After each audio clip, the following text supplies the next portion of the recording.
उनका पूरी तरह से एटीट्यूड ही चेंज हो जा रहा था कि जैसे कि मैं कोई एक गरीब आदमी की तरह मेरे साथ ट्रीटमेंट हो रहा था। भाई तुमको अगर बेस मॉडल बेचना ही नहीं है तो तुमने उसको बनाया क्यों, तुम उसको रखते क्यों हो? विशाल भाई, मैं अभी गाड़ी के रिसर्च करने के हिसाब से 8 से 10 शोरूम में गया, लेकिन मेरे लिए ये बहुत ही शॉकिंग था कि किसी भी शोरूम में वो लोग बेस मॉडल रखते ही नहीं है। सही है। हर एक जगह पे मुझे सिर्फ टॉप मॉडल और ऊपर के मॉडल ही दिखाए रहे थे, और जब मैं उनसे बेस मॉडल के बारे में कुछ पूछने की भी ट्राई कर रहा था, उनका पूरी तरह से एटीट्यूड ही चेंज हो जा रहा था कि जैसे कि मैं कोई एक गरीब आदमी की तरह मेरे साथ ट्रीटमेंट हो रहा था। और जो मुझे चीज बिल्कुल भी समझ में नहीं आई, तो भाई तुमको अगर बेस मॉडल बेचना ही नहीं है तो तुमने उसको बनाया क्यों, तुम उसको रखते क्यों हो? और दूसरी बात करते हैं, आप अगर बेस मॉडल के बारे में जानने की कोशिश करेंगे तो सर इसमें तो बहुत वेटिंग है, आपको 3 महीना 4 महीना वेट करना पड़ेगा। तो ये मुझे बहुत ही कंफ्यूजिंग लगा। तो आप इसके बारे में मुझे कुछ समझाइए। यही सेम चीज मैं भी फेस कर चुका हूँ। मैं आपको नाम ही बता देता हूँ कि मुझे स्कोडा का स्लाविया का बेस मॉडल मैंने अपना रिसर्च किया था। स्लाविया का बेस मॉडल मुझे अच्छा लगा, और उसमें समझो कि फीचर्स के नाम पे और ये सब कुछ है नहीं, और जर्मन कार है, जर्मन में कोई दिक्कत नहीं है, ऐसा सोच के मैं उधर चला गया। और मैंने बोला कि सर मेरे को बेस मॉडल चाहिए, अपना स्लाविया का बेस मॉडल का एक बार मेरे को टेस्ट ड्राइव दे दो आप। मैं तो मैनुअल चलाता हूँ, तो मैनुअल में ही मैंने उसको पूछा कि भाई बेस मॉडल का अपना स्लाविया का मैनुअल मेरे को एक बार टेस्ट ड्राइव दे दो। तो बोले सर बेस मॉडल तो अवेलेबल है नहीं।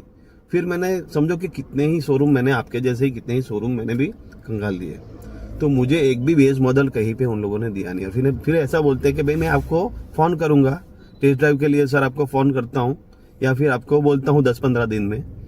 अभी तक किसी का कोई बेस मॉडल के रिलेटेड, क्योंकि बेस मॉडल अपन लेने जाते हैं या फिर अपने पूछते भी है तो वो अपने को गरीब समझते हैं।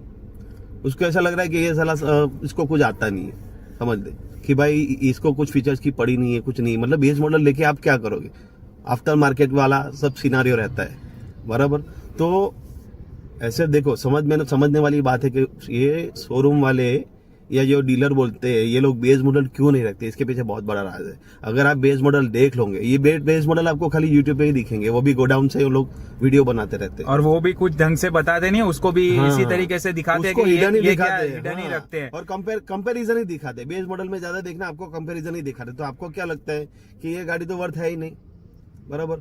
जो उसका टॉप मॉडल है वही लो आप, बराबर। और बेस मॉडल और टॉप मॉडल के बीच में आप वेरिएशन देखो कितने। अरे पूरा गाड़ी बदल जाता है, डबल गाड़ी आ जाता है उसके पीछे, पूरे डबल। मतलब समझो कि 10 लाख का मैं कार देख रहा हूँ और वो बेस मॉडल 10 लाख का है, और मुझे टॉप मॉडल लेना है तो 19 लाख, समझो 19-20 पकड़ लो आप। और टैक्स तो आपका एक्स्ट्रा ही जाता है 2 लाख रुपए, बराबर। और हद हो गई है, मतलब एकदम हो गई। तो फिर ये तो एक तरह की ठगाई है। और दूसरा कि आपको बुलाने के लिए, आपको आकर्षित करने के लिए वो लोग आपको ऐसा बोलेंगे, ऐड डालेंगे कि भाई बेस मॉडल का ये 10 लाख से हमारी गाड़ी स्टार्ट होती है 10 लाख से, लेकिन 10 लाख का कुछ है ही नहीं वहाँ पे। आप जाओगे आपको दिखाएगा नहीं, बेस से भी टॉप मॉडल, बेस से एक मॉडल आप जाएगा वो लोग, मगर बेस मॉडल नहीं दिखाएंगे। ये सब गेम है, ये गेम से बचना चाहिए कस्टमर को।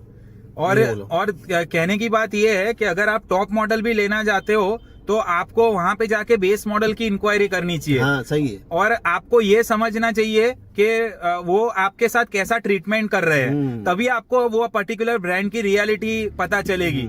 अगर आप 10 लाख का बेस मॉडल लेने जा रहे वाले हो और सामने वो डीलर का टोन ही चेंज हो जा रहा है, वो आपको एक गरीब भिखारी की तरह ट्रीट कर रहा है, तो आप समझ जाइए कि पैसे देने से पहले आपकी ये हालत है। तो एक बार आपने उसको 10 लाख रुपए दे दिए तो आपको वो तो मतलब खड़ा भी नहीं रहने देगा। यहाँ पे क्या कर रहे हैं कि बेस मॉडल आप अगर लेने जाते हो, आप सोचते हो कि बेस मॉडल चलो एक बार अपने चेक तो करते हैं भाई, अपने पॉकेट साइज में वो आता है। पॉकेट साइज भी अपना 10 लाख का है। 10 लाख कुछ कम अमाउंट नहीं है, समझ लो आप। अरे लोगों की जिंदगी निकल जाती है 10 लाख का कमाने में। 10 lakh is not a small amount, समझ लो आप।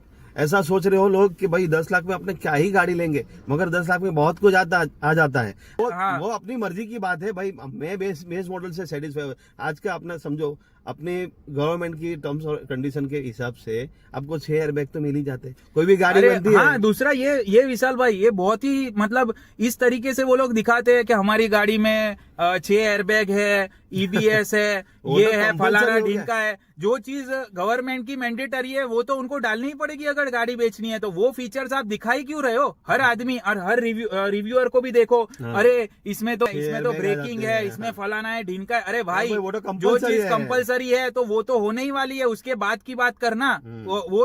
उसी में आपका वो लोग दिमाग पूरा घुमा देते सही हैं। है। तो इसमें सर फंसते कौन है? जो फर्स्ट टाइम बायर्स होते हैं ना, First वो time इनके buyer है, जाल में जिसको- फंस जाते हैं। जिसको जानकारी नहीं है। हाँ, जानकारी नहीं और है, वो रिसर्च नहीं करना हाँ, चाहते, और वो उनके पास ऑलरेडी time नहीं है। वो ऑलरेडी डरा हुआ है। वो बजट लेके जाता है 10 लाख का और सामने वाला बात करता है भाई इस तरीके से कि भाई तेरी तो कोई औकात ही नहीं है, तो आदमी पहले से ही डर जाता है और बोल रहा है एक तो मुझे 10 लाख भी मुझे लोन पे लेना है। देखिए, आप ये सब सही है। चीजों से मत डरिए और आप बिंदास जाइए और उनको बोलिए कि आप मेरे को बेस मॉडल दिखाओ, उसके बाद ही मैं बात करूंगा। और अपना पूरा research from ground up start कीजिए। जो भी फीचर और आपको देखने हैं वो सब उस तरीके से एक देखो। और चीज बोलना चाह रहा हूँ कि अगर अपने ग्राहक अवेयर होंगे, अपने जागरूक जैसे होते हैं, तो बेस मॉडल जग मारा के रखेंगे सब। बेस मॉडल की जैसे इंक्वायरी करो, बेस मॉडल देखना है तो जग मारा के रखना पड़ेगा शोरूम पे। ये बहुत सही बात है। Thank you for watching.